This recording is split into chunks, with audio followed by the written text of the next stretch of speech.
হোয়াটসঅ্যাপে number save ছাড়া যে কাউকে কল করতে পারবেন এবং সবথেকে মজার একটা বিষয়, আপনি যখন নাম্বারটা উঠাবেন সাথে সাথে তার ছবি, নাম সহ বিস্তারিত সমস্ত কিছু দেখতে পারবেন। কিভাবে হোয়াটসঅ্যাপের নাম্বার সেভ ছাড়াই কল করবেন এবং তার বিস্তারিত পরিচয় বের করবেন, চলুন তাহলে মোবাইল স্ক্রিনে দেখিয়ে দাও।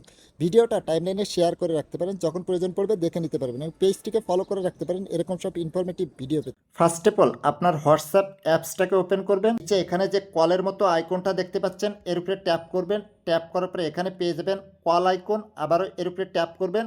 দেন এখান থেকে পেয়ে যাবেন কল এ নাম্বার, এর উপরে ট্যাপ করবেন। পরে আপনি যে নাম্বারে কল করতে যাচ্ছেন বা পরিচয় বের করতে যাচ্ছেন সেই নাম্বারটা এখানে বসিয়ে দিবেন। নাম্বারটা বসানো হয়ে গেলে একটু ওয়েট করবেন। এই যে দেখুন তার নাম কিন্তু চলে আসছে সিয়াম এবং তার ছবিটা কিন্তু চলে আসছে। এখন যদি আপনি তাকে কল করতে চান এর উপরে ট্যাপ করবেন, সাথে সাথে কল চলে যাবে। এভাবে হোয়াটসঅ্যাপে আপনি নাম্বার সেভ না করে যে কাউকে কল করতে পারবেন এবং তার নাম, ছবি সহ বিস্তারিত দেখে নিতে পারবেন।